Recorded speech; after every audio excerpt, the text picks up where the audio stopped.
Hello, hello, and good morning in some places. No, it's good morning. Unless you listen from across the pond, then it might be good afternoon.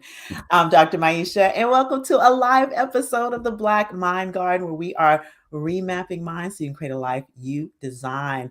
Mm. I am super excited today because this is my new friend, and we connected from the start. And we have been talking about doing this amazing conversation. Now, if you have seen the preview that I posted, whether you're on YouTube, whether you're on Facebook with me, whether you're on LinkedIn with me, we're talking about the insider outsider mindset.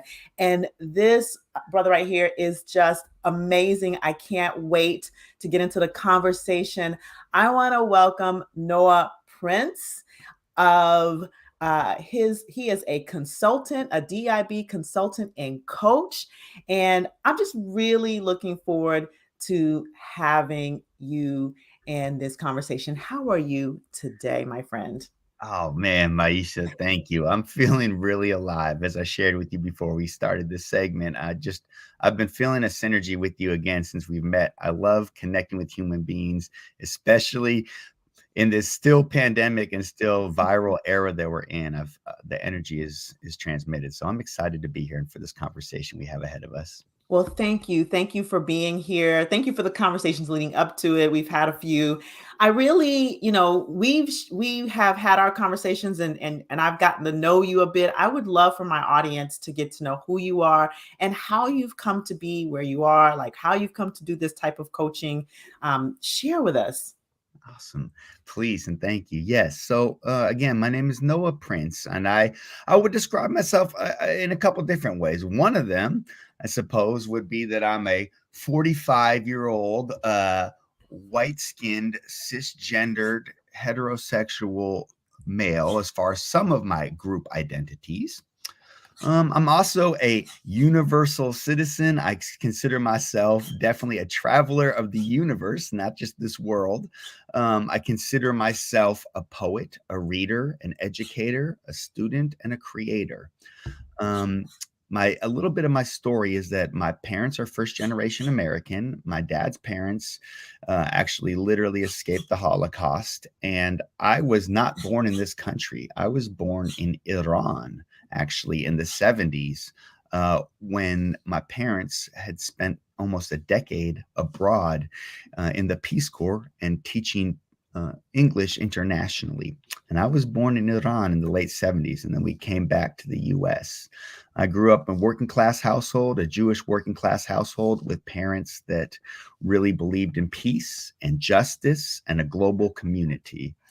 And along the way, I've learned also a lot about some of my own social identities, which I started out by describing myself as. What does it mean to be both have white skin and be a human being? What does it mean to be a man and be a human being? What does it mean to be able bodied and be a human being? And unpacking some of that and connecting with others is a bit of my story. I love that your program is called the Black Mind Garden. I feel like gardens are minds where seeds are planted. And I've had a lot of culture, a lot of awareness, and a lot of knowledge poured in for me from teachers of different backgrounds over my life journey. And so I am also a recipient of love and wisdom from many ancestors and many living giants today. Wow. I just love that. I mean, one of the things I loved is just the exploration of what does it mean to be, what does it mean to be Mm-hmm. a white man and a human being? What Absolutely. does it mean to be able bodied and a human being? What Mm-hmm. does it mean to be a Black woman and a Mm. human being? You know, I have that, a question about that, Maisha.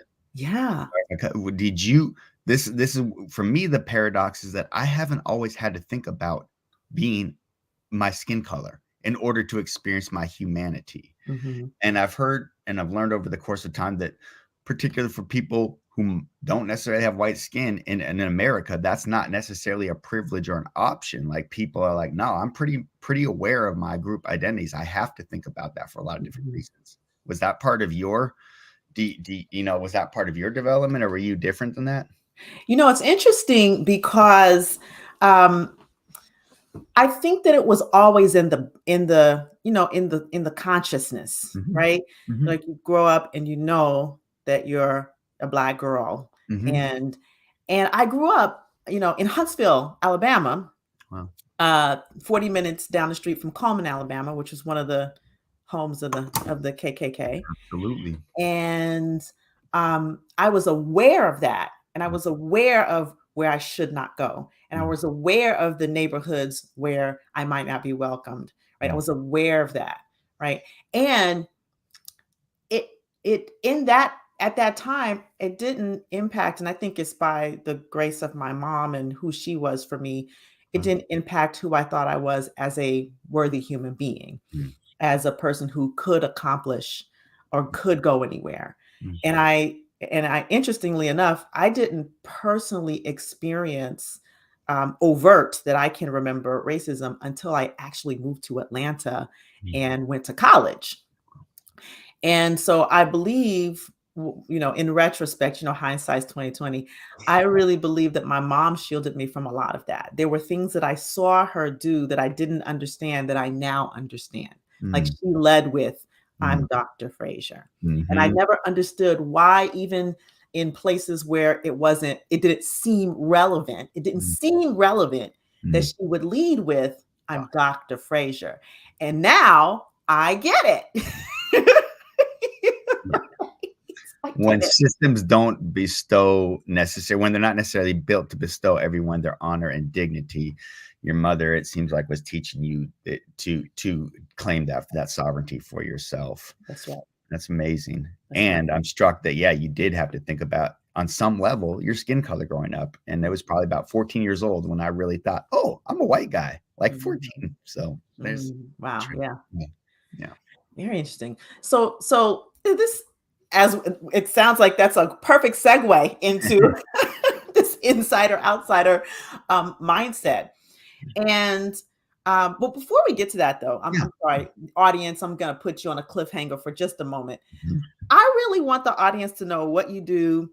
Like, I know we're going to come back to it, but what is it that you do? Because contextually speaking, I think it's important what you do and kind of what your background is. You used to teach and be an Yes. administrator Absolutely. your background is education, and Mhm. you did some pretty cool stuff. So I don't want to let that slip by. Well, I no, well, and actually, so a few things. I'd say that as a teenager, I was a knucklehead. I think I shared this with you, and I actually, I wasn't a bad person, but I definitely got into drugs and I got into kind of social rebellion, like a lot of American teenagers do. That's also the time I really began to think about my identity, because in retrospect, there were just decisions and choices I made in my life that I honestly believe, if I had been a different gender or skin color in this country, I may not be in a place of comfort and success right Mhm, now. And mhm, so I think that's a big piece of, to what I'm about to say. mhm, Nonetheless, when I was a teenager and I started getting back on track, it was largely because of, I would say, Black community in Seattle and Black artists and educators. As I was starting to get into the art scene and learn about my voice and creativity, I started meeting a lot of mentors and people from backgrounds and communities that I wasn't exposed to growing up in Seattle. Seattle has a long history of racial redlining mhm, and coded neighborhoods. So I really didn't even know there was these other parts to my city growing up until I went to Garfield High School.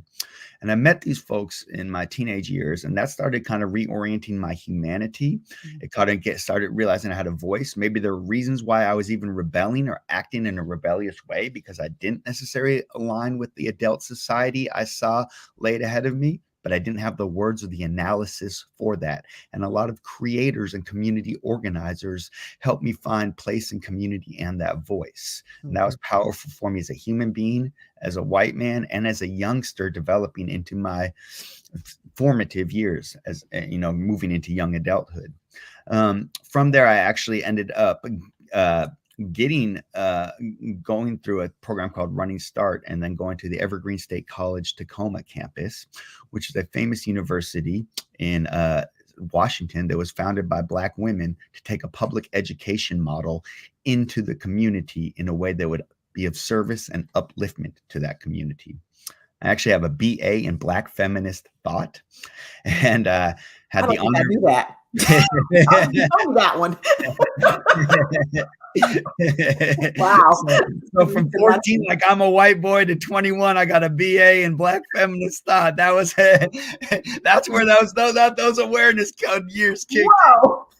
Let me sip my tea while you talking. You know, like and so that was got to even learn from the presence of bell hooks during part of that course, the late bell hooks, the great bell hooks. So that was a powerful piece for me.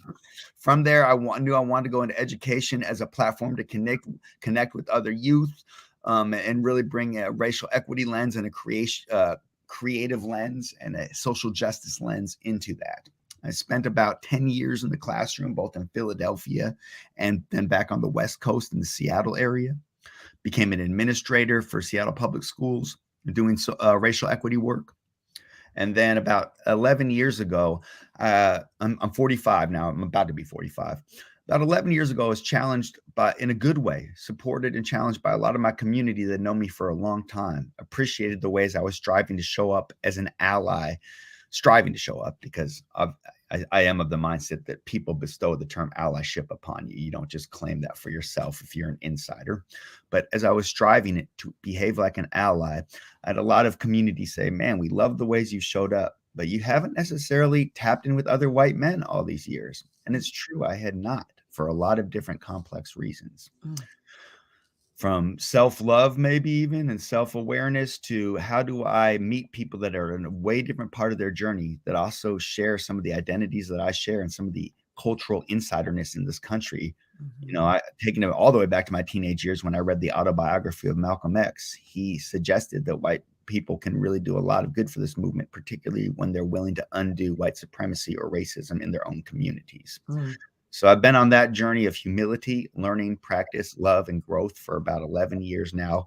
I work with a couple different companies, helping white men unpack our identities, and then not necessarily get into guilt and shame, although guilt may come up from time to time, but seek responsibility, deeper connection, and a deeper sense of humanity by leaning into being intentionally inclusive and understanding diversity even better. So I help lead workshops, I do personal coaching, I do a variety of engagement activities to pull white male leadership into this conversation and into this work of diversity and inclusion, because we all benefit from systems of equity and belonging. That is powerful. And I remember when we had that conversation, I thought, that I think that's just a super powerful place to be, utilizing like your background, your expertise, pulling white men into this conversation of dismantling systemic racism and oppression, and perpetuating equity and justice. There's this new word that I learned. I keynoted at a conference a couple of weekends ago at Southern Illinois University School of Medicine. And that is a mouthful every time I say it. That is a mouthful. Southern Illinois University School of Medicine. Well done, doctor. Well done. It's not like Morehouse School of Medicine. It's 3 words. Right? So the other doc who keynoted, she opened the pre-session and closed the conference. She amazing doctor. She talked about this word, collaboration. Yeah, Dr. Angel Palermo, collaboration. And it was the first time I had heard this word, right? That moving from, there's this she did the stair step, like this, the allyship, and then there's the co-conspirator accomplice, but then there's collaboration, and the idea that your liberation is tied to mine. And what I can see and hear is, in this conversation of bringing white men into this conversation, like really having them see that their liberation is tied to our liberation and every other oppressed, community that exists in this nation and world. Absolutely. That is 100% my gospel. And there's a couple different reasons why. One, I think sometimes in this country, liberation is presented like many things as an individual act. And I literally don't think their liberation exists without the collective. It's not I think an individual can get enlightened, can get aware, can practice, can deepen. But to me, liberation is like you're saying, it's a societal thing. It's where life is connected and really honoring and working to create that sense for each of its members. So I love that. I also, I don't necessarily lead like this in my corporate work right off the bat, though it informs everything I do.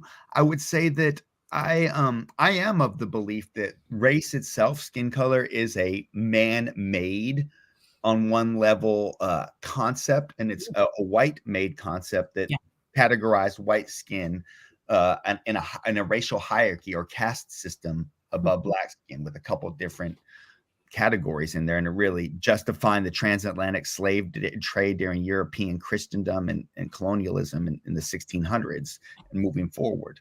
Anyway, that's a lot of dense history, but I do believe it's that mindset and the societies we built around that mindset have in many ways dehumanized people with white skin, so that white people has become this actual entity, but the humanity underneath it and some of the awareness of that history and how we got there is missing. And I think those are the missing keys that can help bring us in close relationship with people and planet, at least from our group journey in all of this as white people, to a healthier place within ourselves and relationships with others. I don't come into this from condemning individuals, although I come into it from a real strong sense of love and accountability to each other and to our planet.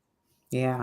So as we talk about, it's interesting. There's a lot of polarity as we talk about collaboration, as we've been talking with that really aligns with this insider outsider mindset. So talk a little bit more about this, about the insider outsider. We haven't explicitly said it, although we've been alluding to it. We've been dancing inside of it. I wanted you to talk a little bit about it more overtly. Absolutely. So insider outsider mindset is a framework that really I began using with other consultants in an organization called White Men as Full Diversity Partners, one of the companies that I work with that does this work. And it's coined by a gentleman named Michael Brazel within that. And it's for me, it's the idea of beginning to get folks who maybe have had an insider or social privilege experience, which I'll unpack in a moment, to not feel guilty about diversity and inclusion, but to feel responsible, curious, and aware, and to be responsible for their curiosity and awareness and practice. And so insider outsider really suggests the idea that every organization, every country, every group of people has a culture, unwritten customs, rituals, practices, ways of coming together to organize, to get work done, or to socially organize themselves. And all cultures, in my opinion, have strengths and weaknesses, or I don't even say good or bad, just things that work really well and some challenges to them. That's period. Yeah. I also believe every culture has insiders and outsiders. Insiders are usually people in positions of power in that organization, people that influence the ways that people behave and act towards each other, people whose own backgrounds are often mirrored and shared by others in leadership positions of power in that organization. And that insiders are often very unaware of their group status. Notice earlier, I said I was about 14 when I said, oh, I'm a white guy, which is probably a lot later than you saying to yourself, oh, I'm a black girl in whatever in Mississippi. And so insiders are often very unaware of their membership status, and therefore we tend to think everyone can move like, for instance, a cisgendered person or a white male in this organization because I'm just an individual, and however I show up is how you can show up if you choose to do so too. There's a piece to that that's true. We all have our individual flavor, but there's a whole piece that's divorced, kind of a cognitive dissonance from our group identities, which also matter for many insiders. Another interesting thing about insiders and outsiders is kind of this idea of intersectionality that Dr. Kimberly Crenshaw, introduced in the 80s, which is that we have multiple dimensions to our diversity. So I could be an insider in the sense that white, male, heterosexual, cisgender, middle class men tend to be in a lot of positions of leadership in many organizations. I Mhm. might be an outsider and that my family has Jewish heritage, or that uh, I am white and I'm also the father of a black daughter. So there's some ways in which my lived experience can be outside of that insiderness too. You Mhm. could be a black heterosexual male and have kind of the maleness and the heterosexual piece inside or pieces of your identity with some Mhm. that you may not even understand, and at the same time have black skin, which is not necessarily included within the racial, I would say, hierarchy of America at the top. So there's complexity to this and different ways for us to stand our insiderness and outsiderness. The key is, once you understand the ways that you are an insider, how do you move towards that with responsibility, self love, and a growth mindset? And how do you connect with other insiders to advocate, to speak up, and to learn about inclusion for outsiders in your organization, in whatever group that is? So how do white people work with white people to speak out against racism? How Right. do men work with men to speak out against sexism? How Mhm. do heterosexual people work with heterosexual people to speak out against heterosexism? Those types of actions. Otherwise, what we often see is outsiders asked to advocate if there's a challenge at all. Many times the culture is not ready for those voices, so they tend to label, blame, judge those voices as being militant or the race or gender card or Mhm. complaining. And so there's this whole backlash. Mhm. Those outsiders often adversely feel their career Right. being impacted, may leave that organization. And Mhm. then insiders are sitting there not practicing these skills of intervention on unconscious bias, not practicing role modeling vulnerability, not practicing exploring my deeper humanity, which wants to speak up maybe at a higher level of inclusion for everyone around me. Mhm. And the two ends of that, that's the opposite of liberation. We got Yeah. oppression and we've got like kind of almost an unconscious bias lens going on for the Yep. inside. Yeah. It's like there's like a I'm gonna use this term. In some ways there's a mental imprisonment Exactly. inside of one's privilege Yes. that doesn't allow for connecting with the universal the universal human experience. Absolutely. It's so interesting that I love the way you distinguished insider outsider. It reminds me of um, it's like social location Mhm. and the spectrum Mhm. of social location Mhm. and how the complexity arises. And that's one thing that we know about white supremacism culture is it doesn't allow for the complexity. It's very black and white. It's very in Yeah, or out, right? As opposed to the complexity of there may be some ways where I am closer to the center of social location. And there are some ways where I am closer to the edge in my social location. And I, absolutely. I love how you distinguish that, right? And to be able to see where you are, because it's interesting. We did this exercise in one of the companies that we consult with Mhm.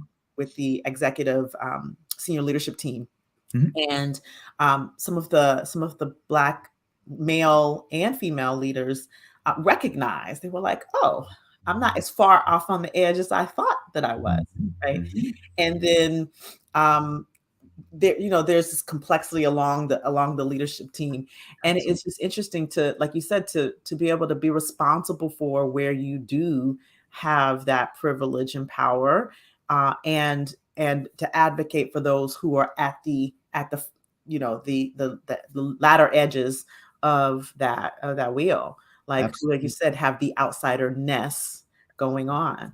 Absolutely. I mean, one of the ways that whether we use the term white supremacy, which I do use, or just racial unconscious bias or gender unconscious bias also manifests is not just amongst on a group level amongst people with white skin or men. You know, back to the idea of the individual, any individual from any background can with different sets of challenges can potentially climb their way to the top of an organizational structure within our economy, within the way we're set up in capitalism. And for a variety of reasons, that person might not have brought along the way with them an inclusive mindset, an appreciation of diversity, or equity as a strategy. So sometimes a woman or a person of color can even be a gatekeeper against younger generations in an organization that has not bred inclusion and diversity itself. It's complex in that sense. Yeah, when you have sort of like an internalized, sort of internalized mindset of privilege, or of that ism. Exactly. It's a pain, right? Like, because I mean, even white men had to, I think, sacrifice some of our humanity in certain ways, or energy, or whatever you want to call it, to get to the top of that. But it can be even more for others who went through oppression, like you said, internalized it, don't even recognize that they've then turned around and pushed it back on someone else.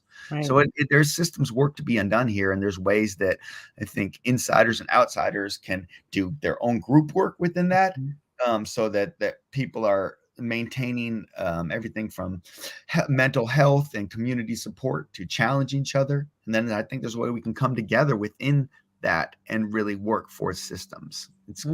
Yeah, we've got a lot of work to do. We've got a lot of work to do.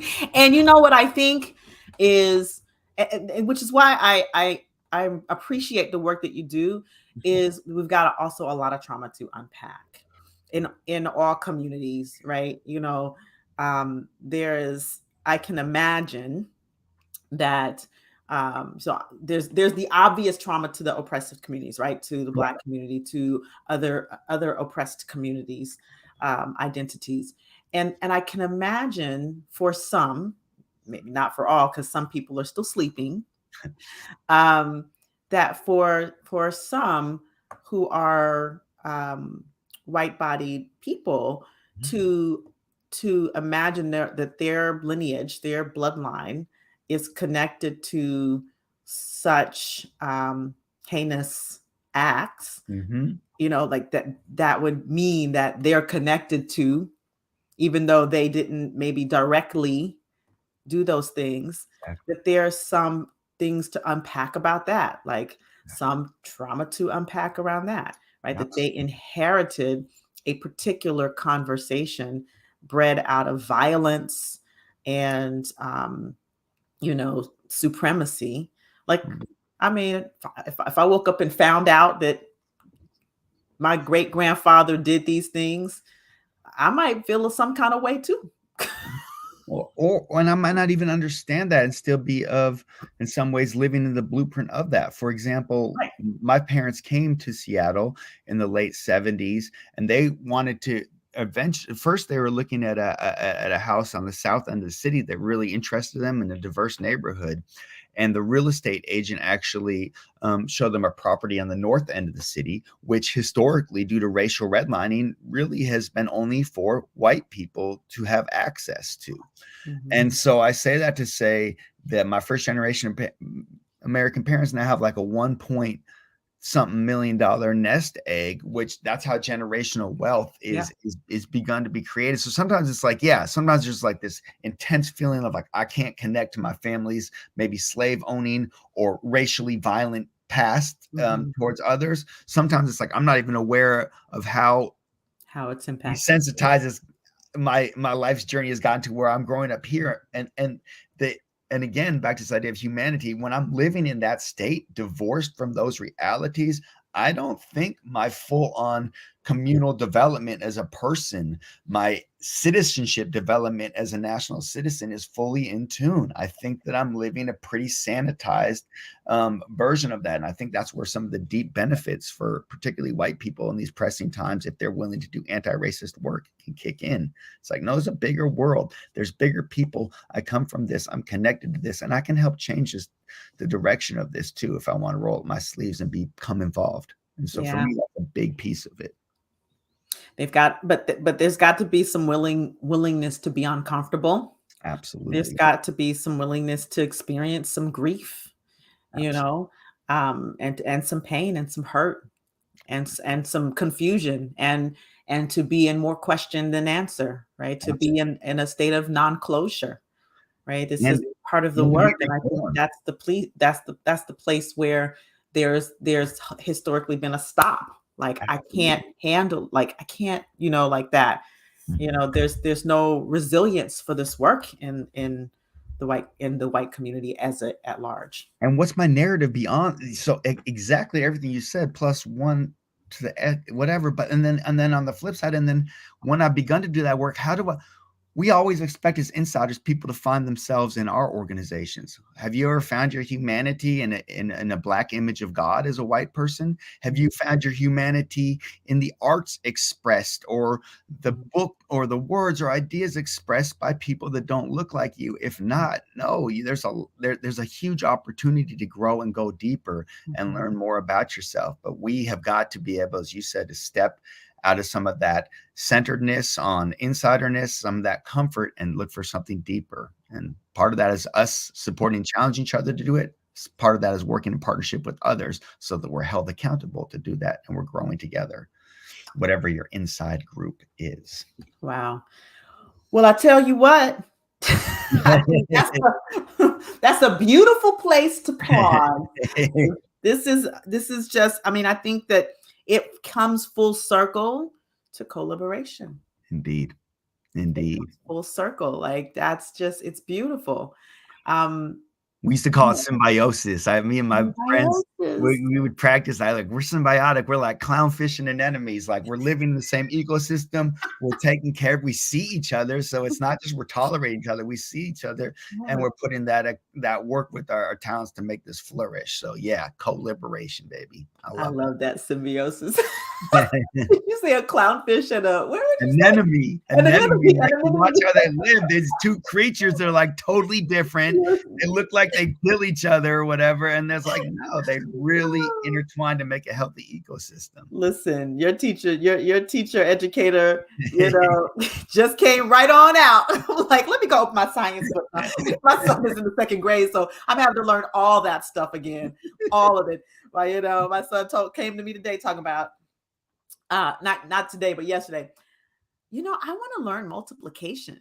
I'm like, oh, really? So I text your You better relearn multiplication.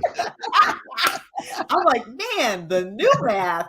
I'm gonna have to learn some new math. But that's what this is too. Even when we're talking about diversity, equity, inclusion, gender norms, or any of this stuff, it's learning the new math. It's learning the new math. Learning the new math. Thank you for this, Dr. Maisha. I've thoroughly enjoyed this. Oh, so have I. So I of course want to know, or want my audience to know, like if they want to get with you, if they want to coach with you, hire you to come speak, do a workshop, whatever, all the things, right? Yeah. Say, hey, I want you on my podcast, How do they reach out to you? What's the best way for them to get in touch with you? Awesome. Thank you for that offering. Definitely, I would say my LinkedIn platform. I bring coaching services and I bring facilitation services to different organizations in the public and private sector.